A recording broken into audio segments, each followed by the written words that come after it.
Hello and welcome to our webinar today. My name is Jacob Finlay, CEO and founder of FullBay, and we're excited to talk about recruit and retain tips for owners and technicians. And happy to welcome Chris O'Brien, our COO. Hey, Chris. Hey, good afternoon, everybody. And as a special guest, Jay from Find a Wrench, founder and president of Find a Wrench. Hey, Jay. Hi, guys. How are you? Doing good. Thanks for coming on.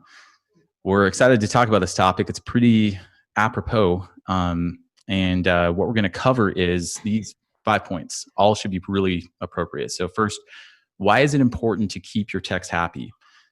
How do you run a shop that makes owners and techs both happy? So why does it matter? And then how do you actually do it? And then third thing, what's the best way to get techs hired into the shop? What's the best process for owners to hire techs? And then how to make and keep a winning team? And then finally, what does the economic reopening that we've been going through mean for the industry? So what are we seeing there? So those 5 points should be good. So let's dive in. First of all, why does it matter that techs need to be happy? Why can't we just hire people and expect them to work? Isn't that enough? We pay them, right? So let's talk about it. So Jay, tell us about this. I mean, there's a massive shortage of techs. It's hard to find techs, even harder to find good techs and really good techs, right? Yeah, and I think one of the big issues is not only not enough people coming into the business, but we've got a large number of people leaving the business and leaving the industry, and so these numbers reflect that, and you can see that over the next 10 years, that 46,000 new technician jobs will be created, but then that's all going to lead up to a vacancy of 76,000 total per year that are needed. So. I think when we look at it from that standpoint, it's obviously just it's really supply and demand, right? There's just not enough supply to meet the demand, and I think that really drives home this point, and we see this in the numbers. And I don't know if you guys see it too, but it's definitely an issue that we see. Yeah, we definitely see it. I think anybody running a shop is hyper aware of the shortage. Yeah, absolutely.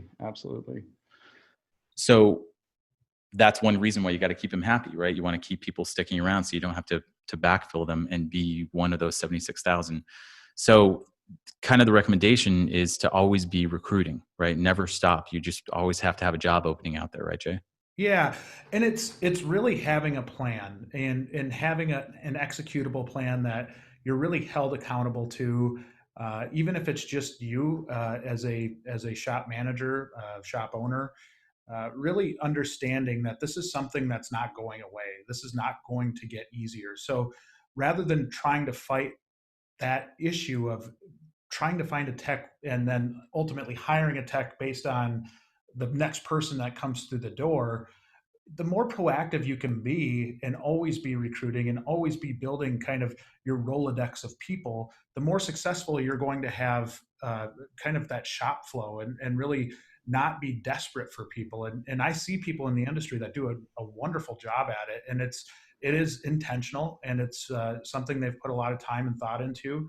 And it's really different, right? And I don't think when I talk about those people, they're the far minority of all shops. There's not a lot of shops that do that. And so that always be recruiting aspect. And that's not only just for recruiting outside talent, but really kind of that retention side too of how do you keep the people in your shop happy? How do you keep them from looking and getting kind of wandering eyes, you know?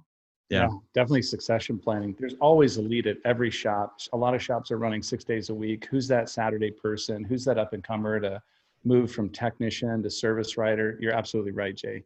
Always be recruiting internal first and external for opportunity. So ABR, always be recruiting. Always be recruiting. And even nowadays, so coming out of a lot of parts of the economy being shut down, there are thousands of technicians that were furloughed, right? They're out there. A shop may have furloughed their own and expects to see them come back, and they may have gotten snapped up by another shop out there that perhaps didn't furlough, or they were in a position to continue recruiting through COVID, right? Yeah, and that was a big message from our crew here at Find a Wrench going into that was, one, there was uncertainty. We knew that going into it. You didn't know how this was going to play out, and we still, to an extent, don't. But if you had the ability to get aggressive in those couple months, there was probably more opportunity for a shop owner or manager to go get that good tech that they were wanting, that they couldn't get in the past because they might have been furloughed or laid off, or frankly, there was some shops that just didn't do a good job taking care of their people through this. And I think it really kind of shows true colors when you go through something like this, and really I think it makes people question their loyalty if they weren't treated well. Now, conversely, on the other side, if they were treated extremely well going through it, I think you build loyalty to keep people too. So I had said it pretty consistently in our messaging. It was that how you handled the next couple of months was going to possibly impact your next 10 years. And I still believe that. I really, really do believe that, because that had a great deal of meaning to a lot of the technicians that are out there. Yeah. And kind of shameless plug. I mean, as a shop, you want to be in a position where you're prepared for a downturn. And what we see a lot of shops doing, the ones signing up for our software that are switching off pen and paper and realize they need kind of a modern tool is it's not like the old days where you can just check the cash balance in your bank and know kind of how the business is doing. You got to be running a little bit more sophisticated. So you can take advantage of opportunities like this instead of, not that we're trying to take advantage of a crisis, but instead of being taken advantage of. So all the more reason to kind of run a disciplined operation, so you're in a position to always be hiring, even when things are getting a little iffy. Yeah. They always say, I think on our last webinar, we had two takeaways. One of the groups out of Texas was saying that, even when they were going through a downturn, they were continuing benefits for those employees. They were doing some other, adjusted and they were salaries. They were able to. And they followed that rule that we always hear, like my parents told me, always keep 3 months of salary in for, to weather out a storm if you're out of a job or you're sick. Yeah. Shops shouldn't be thinking about, running check to check. They should be running, 6 months of wages, or even longer if they can. It shouldn't be just check to check trying to make payroll, and we've got a brand new boat out there and 7 new trucks. Yeah, that customer, they were our first customer. They run a great operation, very, very tight, and they do well. But so yeah, always be recruiting. And then the reality is, a lot of the technicians that are out there are open to new opportunities. They're not necessarily sticking around, right? Maybe there's various reasons, but in a lot of cases, the shops aren't necessarily treating technicians the way they ought to. Maybe they're still one of those shops with an owner that busts chairs to make a point. And in 2020, the world has changed, and you kind of have to treat people differently to motivate them and to keep them sticking around, right, Jay? Yeah, and that's this graphic does a really good job of explaining that that middle 70% of techs are generally content, but maybe not happy, right? They get their paycheck and it's more or less just a job. Where you get that 25% that are just really, really happy, and their employer treats them well, and it's a good relationship, and that's what we strive for, right? We want that to be the case with everybody. But on the other side of that, and we know this even from having our own job board at Find a Wrench, is that really that 5% that's always looking is kind of out there all the time, right? So if you go to a job board, and it could be one of the big guys in Indeed or a ZipRecruiter or even ours, a lot of the jobs look the same, and then it really attracts that 5% that are just perpetually unhappy. And so that middle 70% is really, from a shop owner standpoint, what you're trying to cater to. And they might not leave the day you have an opportunity. So you might have to do some marketing to them, and you might have to do some catering to them, or maybe take them to lunch or dinner, something along those lines. But really trying to build relationships within that 70% so that you can move them to your shop and then get them into that top 25% is huge. And just understanding that piece is huge. Yeah. A little bit about me. I grew up somewhat fast. At 14, I was working in a shop. It was a tire shop, front end work, tires, etc. If you're not innovating, and where I'm going with this is, I just recently visited that tire shop, and it looks the same as it did 30 years still ago. Painting tires. That's 40 years ago, and they still paint tires. And no longer, they rarely have 15-inch though. I really wanted some 15-inch tires. The problem. But what's interesting is if you're not innovating, that will get, there's a lot of great senior techs, master techs out there that know just some awesome tricks of the trade, and there's no tech that can replace that. But if you're not innovating and moving forward and buying technology and growing those technicians, then that's also a deterrent, right? You can't just keep doing the same old thing and expect something to change. Mm-hmm. And so I do think that shops that are innovating and are starting to get into different types of technology is actually helping the techs advance in their careers instead of just doing that same old stuff, right? Where you're still painting the tires. Mm-hmm. Yeah. Go ahead.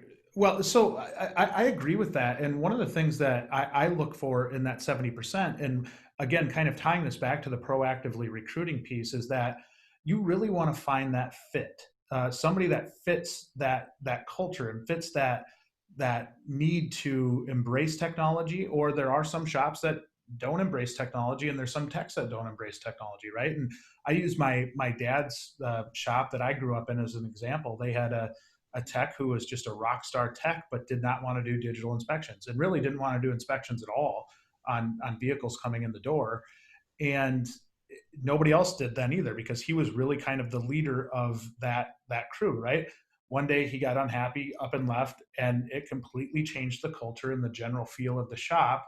And they never had a problem doing digital inspections or any type of inspections ever again, because they were able to implement and execute their process, whereas before that they weren't able to. So I think when you said that, that was one thing that really kind of triggered me, because I'm like, man, it's so much about fit too, so much more than just technical ability, that you've got to have people that fit what you do and fit your system. Yeah. Great point. Every shop's built different, and so every shop is built on a certain set of values, whether you've written them down or not. And that makes up the culture of what the shop is. And you can usually tell right away if somebody has been hired that doesn't fit the culture. And at least at Full Bay, that's a big part of our hiring process. We've done a pretty good job of identifying what our core values are, and we evaluate potential hires against those to make sure they're a good fit for our unique culture, and shops ought to be doing the same thing. Yeah. And I think you said it right there, Jacob, too, where it's not just a sign on the wall, right? It's not just that you put values up, and now that you do that, you can check the box that you've got your values. It's truly what you're hiring and firing off of. Mm-hmm. And if that doesn't fit, and I love what you said there about, even if it's written down or not, there is a culture there. There is something there.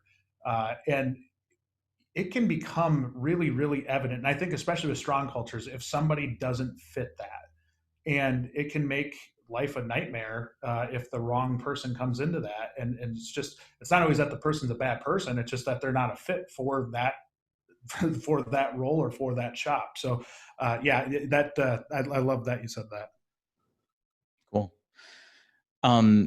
Next thing. So that's why you want to make people happy. So how do you actually run a shop that makes techs happy and owners happy? Like, how is this even possible? So let's take a look here. So what do owners need to be quote unquote happy? Well, they need techs who show up every day on time, right? Yeah. Good. They show up and they show up on time. It's a good idea. People that take pride in their work, they do a good job. We're not seeing tons of comebacks. It's done at a high quality level, high functioning kind of people every time, the first time, and a customer first attitude. Really, at the end of the day, you want to be able to satisfy your customers, and because if you don't, they're not going to come back. So owners need techs that fill all that, and what technicians need is clear expectations. There's a lot of studies out there that show there's a positive correlation between accountability and morale. You would think maybe on first blush that people don't want to be held accountable, but they do. So helping set clear expectations up front, kind of an upfront agreement with technicians about, hey, look, this is how we're in business, this is how we stay in business, and so forth. And along with that, one of the things that people like about our tool, about Full Bay, is the ability to show real-time stats to the techs, so they know exactly where they stand on efficiency and so forth. And sometimes we get a knock that, hey, it's Big Brother or whatever, but that's part of setting the clear expectations and helping the technicians feel like, hey, look, you play a key role here, and We want you to stick around, and you're really part of something. And this is how you contribute. And I guess, what are your thoughts on that, Jay? Yeah, I think communication is such a big deal in all of these things too, right? And being able to, from a manager standpoint, communicate that to a tech, and then from a tech standpoint, being able to communicate that back. One of those communication things that sticks out to me is the real time stats, and you brought it up with the Big Brother analogy is something that maybe a tech would worry about. And so I think it's so important for a shop owner to be able to go to that tech and tell them why are we doing this, why are we watching your numbers, and like you said, they like to be held accountable more than they lead on, because it does set that clear expectation, but they're also, I think being able to talk to them about, the reason we're keeping stats is so we can help you improve, we can help with training and understand what you need training in, we can help understand if there's a tool we need, or maybe there's something there that we can dig deeper into when we see a trend. Mhm. And so it's not so much of Big Brother looking over, but really sitting down and talking with the tech and having them know. I love the real time side just because it does give them a minute by minute report card, if you will, of how are they doing. And I think people like to have that feedback. Yeah, I have never met a tech or actually anyone that says, let's say you're doing the review and it's bad or it's good. I haven't met someone who hasn't said, I wish you would have told me sooner. I wish I would have known. Like we never communicate well enough. Yeah. I think everyone, Jay, you were saying that earlier. If it's real time and it's in front of you, you can actually influence your behavior to change the metrics or change the outcome. And then working with so many techs, just helping start Full Bay and just working with all the, from senior techs down to junior techs. What's really important too is when we frame this as if this were your business and this was the difference between staying open or closing, or like actually being able to cut payroll this week. It's critical for the technicians to be efficient, and if we pay them for an hour, we need to bill an hour. And just the economics of it. And once they understand that efficiency and what it's actually doing, it's keeping the lights on, it's putting food on everybody on the table, it's putting roofs over many heads.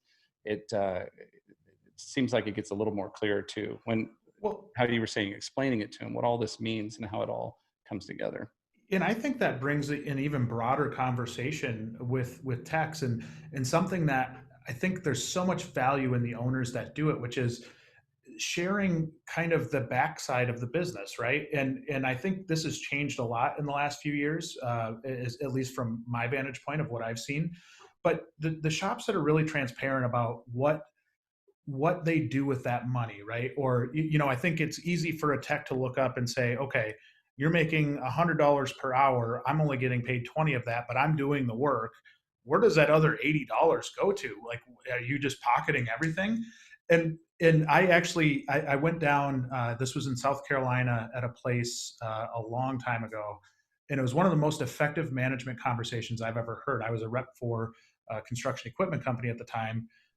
And we were down there with a dealership, and the general manager came in and he just wrote down a big number on the board. And it was a big number with a dollar amount on it.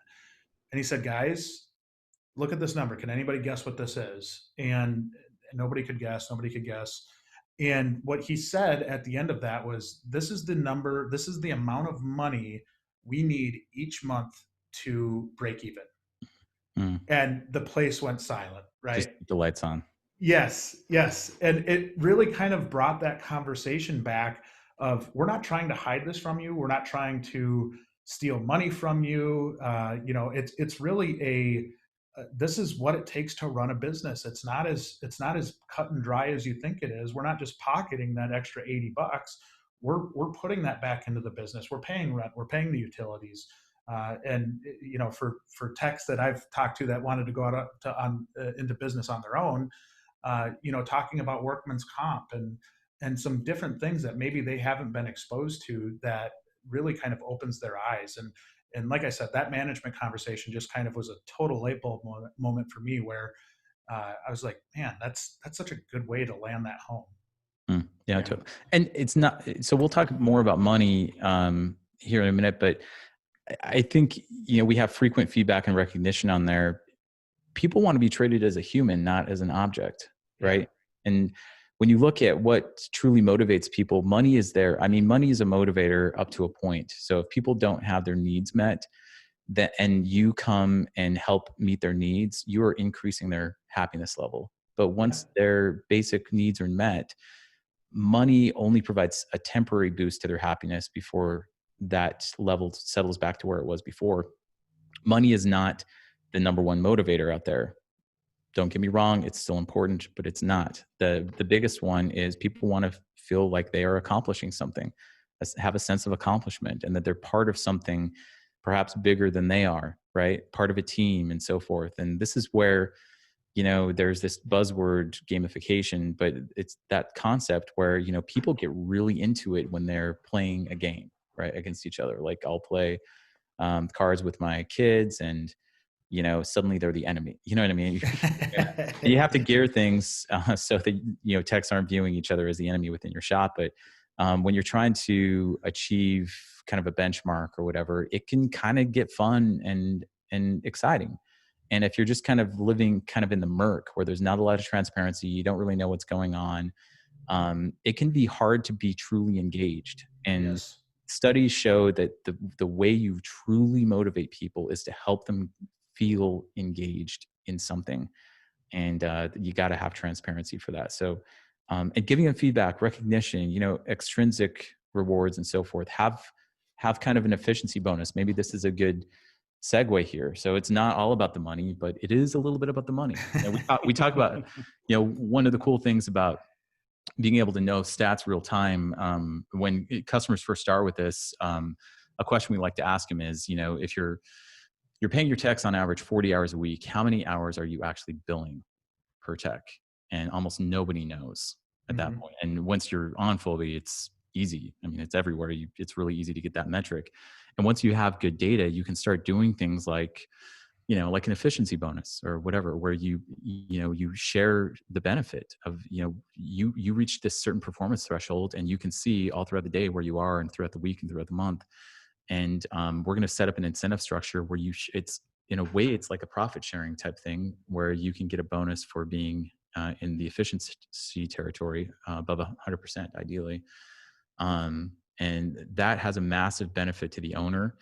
And being able to share a portion of that with the technicians, it's not much, not that hard, and everybody wins in a case like that. So not just about creating a good work environment, but also, the movie Groundhog Day, when Bill Murray says, when he realizes he doesn't have to stay in the bad hotel, that the producer set him up in nice bed and breakfast, he's like, you're going to go far. You know how to keep the talent happy. So in a way, you got to do that with your technicians. They are the talent. They're on the front line, generating the top line revenue. Yeah, and you caught me on the Groundhog Day quote there. That was good. But but I actually really push a lot of people to kind of shift their thinking, kind of a paradigm shift, to really look at their group as, and maybe even run their shops as a sports organization does, right? If a lot of people love football, and nothing happens without the players on the field, right? There's not a quarterback to throw the ball. And that's the same thing with the shop. Like, if there's not good techs in the shop, nothing gets done. And it doesn't matter what kind of management you have. It doesn't matter, what you do. If there's nobody in the shop to do it, then you're in trouble. And that's how we have to look at that. Give them a place to change into their work clothes. Give them a locker. Give them a bathroom that's actually kept clean and is sanitary. And smells good. Don't make them clean the bathroom. I saw that once, where the technicians were required to clean their bathroom, right? Like, actually keep it clean. It might take twice a day, but hire someone to keep it clean. Yeah. People want to be treated as humans. And, the great German philosopher Goethe said that, people tend to act the way you treat them. And if you want them to be a certain way, you treat them that way, and they more likely than not will become that way, for better or worse. And so I think that having worked in the shop myself, there can be a lot to be desired in terms of the environment that the technicians have to work in. I mean, especially we're in Phoenix, so they're out there in triple digit temperatures, doing things, and humans need breaks, and they need ice, they need water. Consider bringing food in so they don't have to leave. The Yeah. more you can keep them turning wrenches and once again meet their basic human needs, and that doesn't always come in the form of money, right? It comes during the workday. Like, are you treating them as a human? I think a lot of people would be surprised how many shops don't, and I think that 70% that we saw earlier is directly related to that kind of thing and that kind of approach that some shop owners take, that technicians aren't are dime a dozen, and it's just not true. I think that they deserve to be treated well, and you'll get a nice return on that investment. Well, and I don't. The funny thing is, when we dive into this, one of the things that I look at is how often a technician is kind of elevated into that management role, right? And a lot of times when they're promoted, there's not a lot of training that goes along with it. There's not a lot of soft skill training, and I see a lot of shops maybe make the mistake of promoting, maybe their best technician, but that best technician might not be the greatest with people, or just maybe not the most organized with paperwork, or something like that, where it isn't a great fit. So it's truly trying to help get that person trained up too, because if they go into a management role, that's going to have a huge impact on how happy technicians that come behind him are, and how well they're treated. It really goes to keep the talent happy. I think that's huge, and it's some of our responsibility as managers to be able to provide some of that training and provide some of that instruction on how you do that. Yep, totally. And offer competitive pay. You expect your customers to pay a fair rate. And by the way, if you're not charging a competitive rate of your customers, then you should start doing that. You determine who your customers are by the rate that you charge, and the same should go for what you pay your technicians. Should be competitive. Yeah, we were talking about it earlier in a different conversation, but how many out there are covering benefits, the full medical benefits, dental, vision? It can get expensive. And that could be the competitive advantage in your industry to cover or have a very low contribution. Some of you might not even be offering that. Mm-hmm. And if you're looking at how do we give back, that's something that that kind of starts to go a little bit further than just cash. You definitely have to show it and show the compensation, and share that transparency that we were talking about earlier. And you know what? There's, Jay, you've started a company, and Chris has been here since the beginning. There's a phenomenon. This might seem really overwhelming to shop owners, seeing all this stuff about, now we should be paying our techs more, covering benefits, or giving them a nicer work environment. This is all expensive. What am I going to do? But there is a true phenomenon out there, and I don't know if you've seen this too, Jay, where when you increase your expenses for something that's the right thing to do, you go out and you're able to figure out a way to increase your top line revenue to cover it. Mm. It's true. Whereas if you kind of sit back and complacent, the revenue is going to stay the same, where it will force you to figure out how to go out and get that top line. So if you do the basics of what it takes to recruit and retain technicians, and yes, it might cost more than what you're doing today, it will force you to go out and figure out how to increase your top line, and you're going to figure it out. So at the end of the day, you're actually going to be better off, and your techs will be happier. So this shouldn't be seen, I guess, kind of as only I'm just going to increase my expenses. You're going to figure out how to increase your top line. It's going to be a good motivator to do it, and you will figure it out. Whether it's, obviously we want people to come onto our software because it makes you more sophisticated, helps you track things and increase your top line, or something else. You'll find a way. That's a true phenomenon. It's kind of what I always tell shop owners who don't pay themselves first. They say, well, I'll kind of be the martyr and I'll take whatever money is left over at the end of the month in my shop. And my response to that, I'm a finance guy, CPA by trade. My response to that is, look, pay yourself, and you're going to figure out how to cover the top line revenue that's necessary to cover what you're paying yourself. Yeah. And you're going to figure it out. So, And I 100% agree with that. And as far as the competitive pay goes, we know that from a Finder Edge standpoint that we've got, for instance, we've got a team of developers that honestly they could go wherever they want, and they could go to a Google or go to, Apple or whatever it is, to a major company and probably double their salary tomorrow, right? Like they're very smart, they're very intelligent people, and with remote work the way it is now, they could go wherever they want. And they don't, because they, again, kind of going back to what we talked about before, there's a sense of purpose there, and there's something that we're doing as a team together. And we, similar to what techs are to shops, our developers are really, really important because they're developing everything that we're putting out as far as the product goes.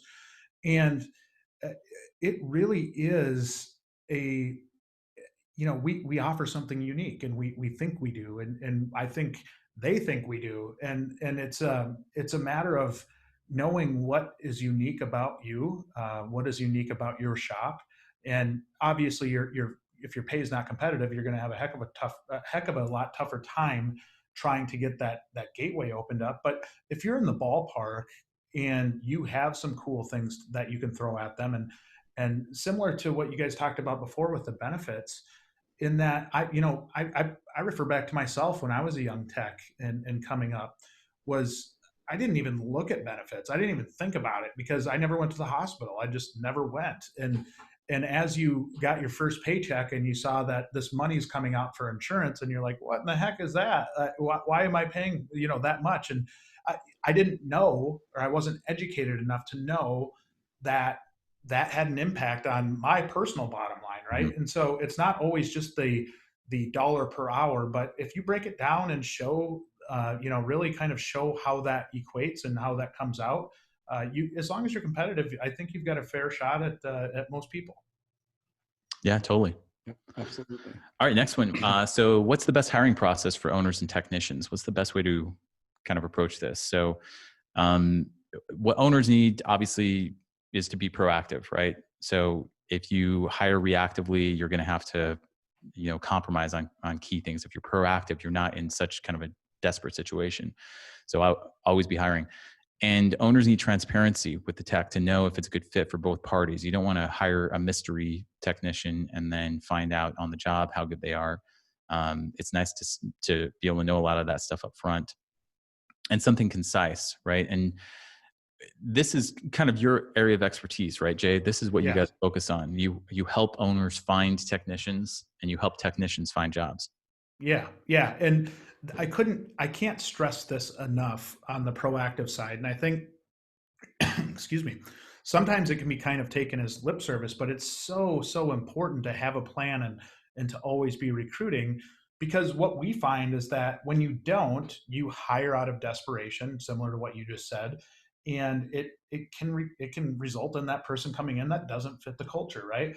And it happens every single day. A shop becomes desperate. I actually, in my own case, when I was running one of my shops, it was a technician was on the road. He was a road tech, and I was just talking to somebody earlier that same week and saying, "Hey, you know what? We're finally in good shape at this shop. We finally have the crew, the right mix of people that we want." And then that person's road truck got hit by a car, and he had whiplash in his neck, and he was out for 6 months. And so right when we thought we were in a really, really good position, everything got flipped on us, and then we were desperate. Yeah. And it kind of, as we see constantly, is that You're gonna have to because pay we weren't more, prepared, yeah, as well, and compromise because on we weren't, quality tech. Yeah. yeah, and as we weren't prepared, we ended up hiring that first person that came in the door that checked the boxes in terms of technical qualification, Yeah. and it turned out to be a bad hire. So it is somewhat of a, I think you can sit fat and happy and think that you're all right until you're not, and then you're in trouble, and that's when the bad hires happen. It's like dating right after a breakup. Yes. Just- Yes. Um, and technicians need something smooth too, right? I mean, there's the major job boards out there, but you guys essentially have built a tool that allows this it's specialized on the shops. It's focused on the unique experiences that shop owners have in looking for techs and technicians have in looking for positions. Yeah, the smooth and simple hiring process is so underrated because nobody wants to go through the pain of looking for a new job, right? And I think it's just like anything else where they're not going to be moved to do that until the pain of what they're doing is greater than applying for a job and going through that whole process. So, Yeah. for a tech to understand what that hiring process is and actually know some information about the job other than just the quick classified ad, we think is just vital. You want to take friction out of the process as much as Yes. possible. So how do you put together a winning team? How does this happen? Owners need techs with talent, obviously, for the work assigned. Some of them might be better at mobile. Some of them might be better in the bay. Some might be better at diag. Others are better at doing an in-frame if you do that kind of thing. Mhm. You need great communication skills and like we talked about earlier, a good cultural fit. And what technicians need is open and honest communication. We talked about that. They really appreciate that. I mean, it goes a long way, and it doesn't cost anything. And setting clear expectations, rewarding a job well done, kind of what we talked about, spot bonuses. Money can actually be motivating beyond someone's needs being met if it's given without expectation. So if somebody does a good job and then you say, hey, you know what, great job on that in frame or whatever, or you really came through for that customer, here's $50 to Applebee's or whatever. That goes a long way to motivating. Whereas if they expect it up front, it's actually less motivating than an intrinsic motivator, and so on and so forth. So, but yeah, rewarding a job well done with these kind of after the fact rewards and providing them the right tools for the job. So, I mean, what most people outside the industry don't realize is that those toolboxes you see in the shop do not belong to the shop, right? Yeah. So technicians have to, shell out thousands of dollars, perhaps tens of thousands if they didn't get the deal from the Snap-on guy for their own toolbox, and then they have to fill it with tools, right? So, right, Chris. But then the shop will provide, some of the bigger sockets and specialty tools. Part of that is it's not always a mechanical tool. We consider full bay to be a tool, just like any other tool in the shop. There's other tools like what you guys have built, Jay. So Yeah. with the right tool for the job, you could, I was talking to my son. We had our Can-Am out in Southern Utah a couple of weeks ago and needed a tire replaced. And luckily we had loaded on a lug wrench. But you could theoretically in the middle of nowhere had to replace the tire. You could theoretically remove lug bolts, lug nuts with a screwdriver. Theoretically, you're going to bust up your knuckles and you're going to have to kind of MacGyver it. But theoretically, you can. But it's going to make you super frustrated, drain your energy, and kind of ruin your day. And having the right tools for the job is just so nice and helps you just get in, get the work done, and then get the heck out of there and do what you really want to do. Prevents a lot of wasted time. So providing the technicians with the right tools for the job can go a long way. Yeah, quality tools too. Working at Private Fleet, we always made sure that some of the heavy equipment tools, last thing you want to do is have a tool failing on a tech, or everybody trying to go to the certain type of jack that's going to lift a trailer or whatever it is, because that's the only one that works. That's the type of stuff that just really, it's like a death of 1,000 cuts. So avoid the Harbor Freight jack stands. Yeah. There's certain things you can do, but there's certain things that, if you guys are coming to work every day, and it's almost the simple stuff. If I feel like I'm going to get COVID walking into the restroom, it's probably not a good setting, right? If I try to remove, or do a clutch job and the tools I need don't work and I have to buy them myself and they should be supplied, it's just like all these little things that start to add up that eventually it could be a great environment, great people, love everybody. You could even be married or dating somebody that's in the place, but it's not for you anymore, right? Like it's a death of 1,000 cuts. So all these little things are benefits, and then it kind of leads up to monetary incentives. Yeah. Yep. All right. How about this one, Jay? What does the economic reopening mean for the industry and for shop owners and technicians? we've talked about this on some recent webinars, new opportunities for business. We're seeing, fleets have been putting off PM work that is now overdue. And one of the things we preach, Jay, is that shops, obviously we're geared more towards the commercial side of things, where the shops are fixing the vehicles for fleets. But taking over the PMs for your customers, if that's your business, is really good. And obviously on the light duty side, that's super beneficial too. Keeping health standards in place. So like Chris mentioned, maintain a safe work environment for employees. Social distancing on some level is here to stay. I mean, those stickers on the floor of the supermarket, those aren't coming off, No. right? And I'll tell you, I'm pretty passionate. Like the bathroom story, I think it's probably the third time I'm saying it on this. We had, a couple hundred drivers, plus we had independent trucks at our facility shipping and receiving 100,000 cases or more a day. And so when you're doing that, I think we threw a celebration when we retiled the bathroom and just made it look like the front office. So if you go over to the executive side of the building, it was always clean. It was always shiny floors. You go over to the driver's side of the building, it was a wreck. You go to the mechanic shop, it was even worse. We were like, let's just redo all of these. This is crazy. And just the morale just boosted. People actually tried to keep it clean. Cost nothing in the grand scheme of things. It was a few $1,000s. So I do think, there's a health standard to that, that should have just been, inherent with that situation. But it's just can't stress enough, all these little things, including clean the shop floor once a month or once a quarter, just something, even if you have to bring somebody in.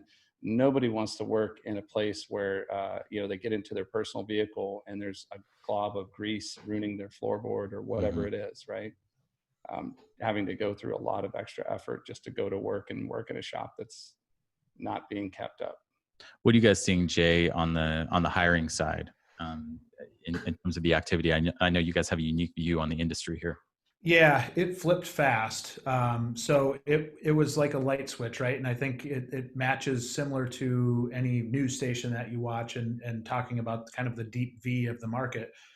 It was very similar in hiring, and it's really, it jumped back almost it was like overnight. It kind of came back, and we're actually back to the point to where there's a lot of shops that are understaffed and don't have the techs that they need. And at some level, there were anywhere from small mom and pops to the big organizations that were furloughing or laying off techs with the hope of bringing them back.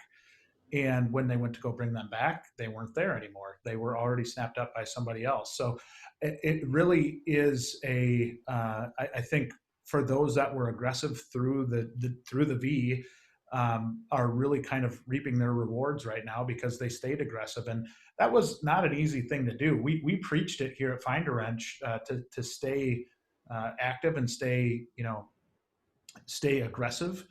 And it's hard because if you're covering payroll costs for somebody that might not be able to produce because there's no work, that's tough. But the ones that did, the ones that managed through it and figured it out, I think are really kind of impacting their future, their long-term future because of it. So, yeah. It's a little like buying stocks while the market's going down, right? It takes some faith that this thing's coming back. And so understandably, some are going to be more conservative than others depending on the circumstances. But yeah, in retrospect, that was the move. So the ones that made that move were right in this case. Yeah. And like Chris mentioned, don't go back to bad habits. I think, so Jay, you worked in your dad's shop, right? And yep. That people have a higher expectation nowadays than they did before. So for sanitation, like they're used to sanitizing their hands when they walk into the grocery store, right? Or wherever. And so if they come back to work or they start kind of comparing side by side their place of work with all these other places they're taking sanitation seriously, you're going to look that much worse. So if you're not upping your game, or if you haven't in the past, it's a perfect opportunity. So you don't kind of degrade that capital that you have with your employees. But also there's this whole notion of a repair shop is not able to do a repair on a Zoom meeting. But a lot of the world, you see your kids attending school over Zoom or a GoToMeeting or whatever. And the expectation is kind of turning a light bulb on in people's heads that, wait a minute, there's certain things that I could be doing for my job remote. I don't have to physically be in a place with other people, whether you're afraid of getting COVID or not. That light bulb is going on and people are realizing, wait, it is 2020. There's a better way to do this. I don't need to drive in to get onto a computer to do things. I don't need to use paper. Yeah, Chris. Yeah, you know, it's interesting that kind of echoes what we were talking about with Russ. It's whether it's, you know, he's in a lighter duty space, but heavy and light. What we're seeing is COVID's just reinforced technology. People don't want to, the amount of phone calls to do business versus just using, you know, like some automated tools like customer portal or sending links to invoices for authorization, et cetera. There are multiple ways, pickup services to get equipment. There's just so many different things that are happening right now that if you're still doing it the old way, it may work, but it also may have set you back during this time.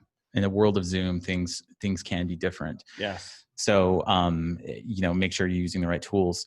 So just kind of going over some of these, first, let's recap actually what we covered. So why is it important to keep your techs happy? Why does that even matter? I think we hit that pretty good. And how do you run a shop where both owners and techs are happy?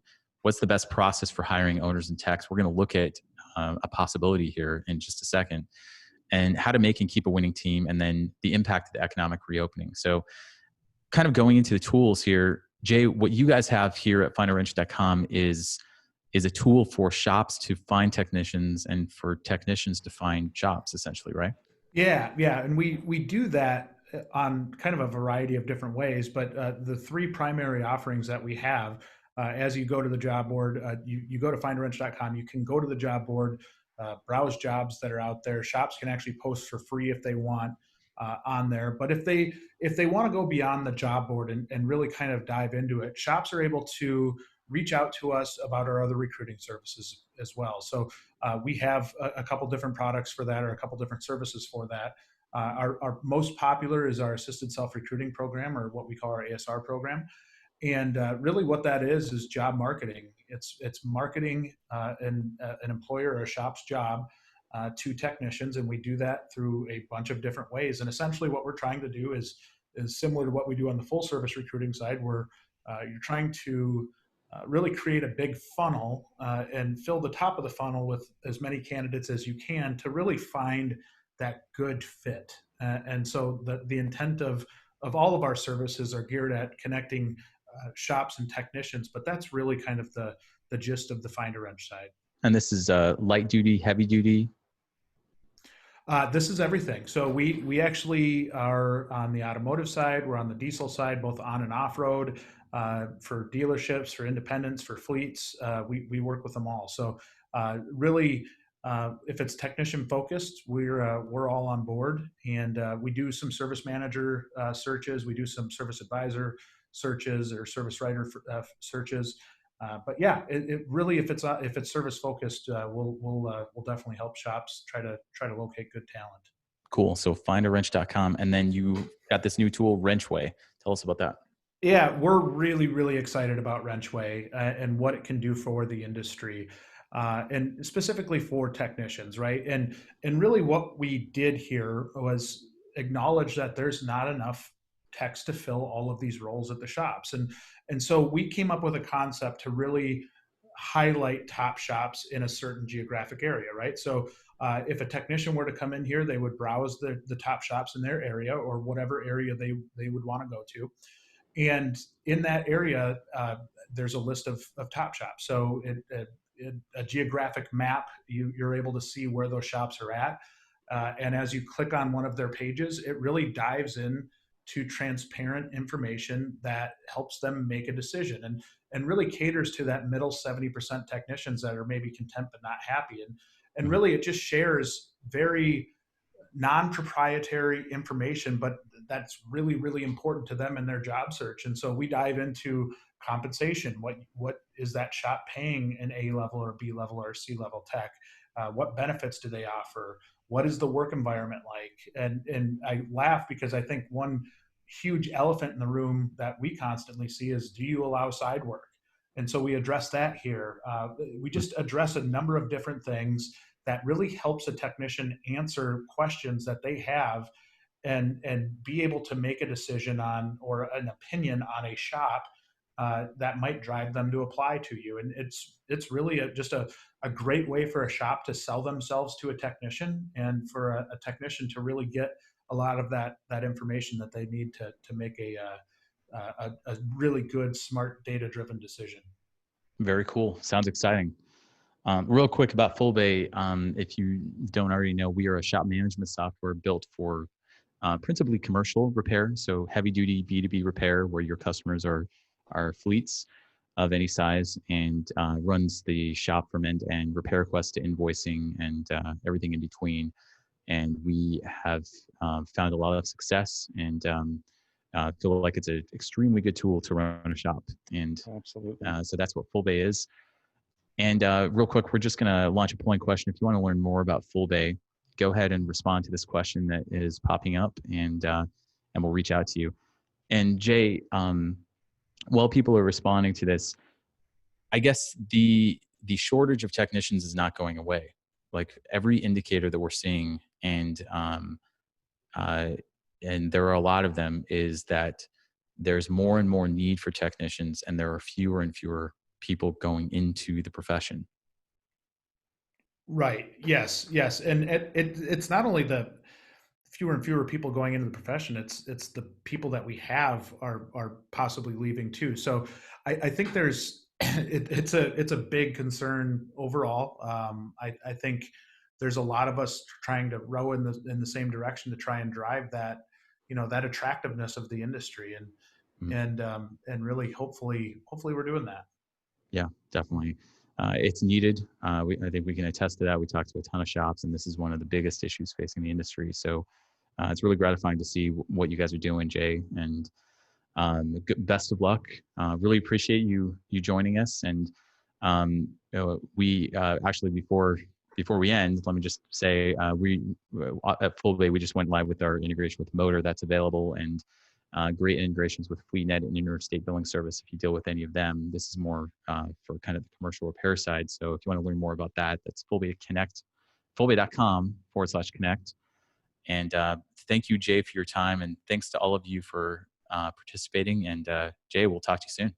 Thank you, guys. It was a true pleasure, and always love talking to you guys. So I appreciate it. Awesome. All right. Thanks, Jay. Talk to you later. Thank you.